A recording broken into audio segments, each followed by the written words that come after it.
We're joined today on RealAgriculture.com by Horst Bohner. Horst is Provincial Soybean Specialist with OMAFRA. Welcome today, Horst. Well, very good. Thank you for the invitation. Horst, let's talk about the awesome soybean yields that we are experiencing so far in Ontario. What are some of the levels that farmers have been seeing? Right. So certainly on average, it's looking very positive. But you have to remember that soybeans are the largest field crop in the province, and so there's a huge area that they are grown in, basically right across the whole province. And so this year we had 2.4 million acres. And what I'm getting at right away is that we have quite a range of yields. There were some guys that were dry in July and then basically had no rain in August. And they are running in the 30s, low 40s. The lowest I've heard so far is 28. And then for much of the province, we had significant rainfall throughout the year. And those yields are well above average, as high as 70 bushels. Have we ever seen 70 bushels before? Pretty rare. Last year, the record was 75, and that was the biggest yield we've ever recorded on a field scale. And this year, I've heard of a 74. I haven't confirmed that. In our trials, we run around and do a lot of trials on farm with growers, so they're large scale. And we haven't taken off anything under 50, and our highest has been 70. So yes, anything with us starting with a 7 is, a very rare thing. Yeah, exactly. So why are the yields? Why are we seeing such an increase this year? Well, the long and the short of it is that soybeans are a subtropical plant. They love heat, especially if you give them moisture. In a lot of ways, it's amazing that we can grow soybeans at all in this part of the world, and it's really a tribute to the breeding process. And at the end of the day, if you give beans heat with significant moisture, especially in July and August, they can do amazing things for you. That's really as simple as it is, those two factors.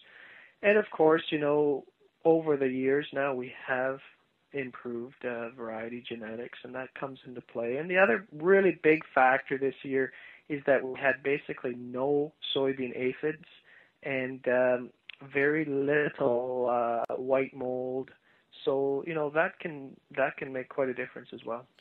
I had a farmer in Ontario tell me that we were talking about the implementation of the RR2, and he had said to me that soybean yields were higher 15 years ago in Ontario. Is that true?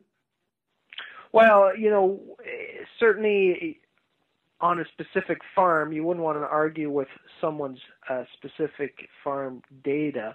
But when we look at the provincial average numbers, there's no question that we have had an issue over the last 20 years with farm yields not going up as quickly as we'd like. They've only really been going up at about 0.03 bushels over the last 20 years, which is basically zero, right? Right. In the performance trials, however, we have been going up at about 0.3 bushels per acre per year. So over 10 years, about 3 bushels. But we haven't quite seen that on the farm. And we have a number of studies underway to try and understand why we're not picking up those yields on the farm. And there's a couple of pretty logical reasons that you can think of. But we're trying to wrap our brain around what's going on there. Okay. So what percent is the soybean harvest in Ontario complete? I would say, again, it depends on where you go, but on average, let's use the number of 2/3. There are guys right in this area, producers, who would be finished with their edible beans, soybeans, and corn, believe it or not, and have the fall tillage done. And so I was talking to a grower just before Thanksgiving who had everything wrapped up. Now, that's the exception, not the rule. Most producers still have some work to do, but I would say on average about 2/3. And this would be ahead of the 5-year average, let's say? Yeah, we had a real strong start, and then, of course, it started to rain, and now we've just been having little windows. You know, you just get one afternoon, and then it will start raining again. And so, you know, this week we only had a bit of a chance on Monday afternoon, and last week there was only a small chance on Thursday afternoon, Friday morning.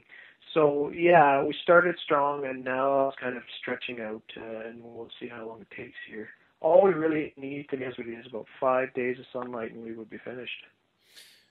So we're getting pretty close to the end then.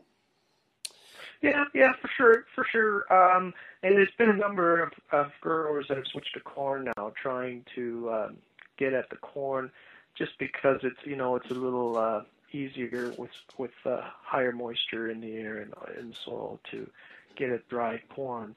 And so then we'll switch back to beans when the sun comes out.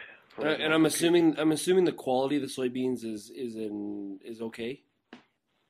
Yeah, except for those really dry areas, quality has been very good. Seed size has been right on, and seed luster has been good.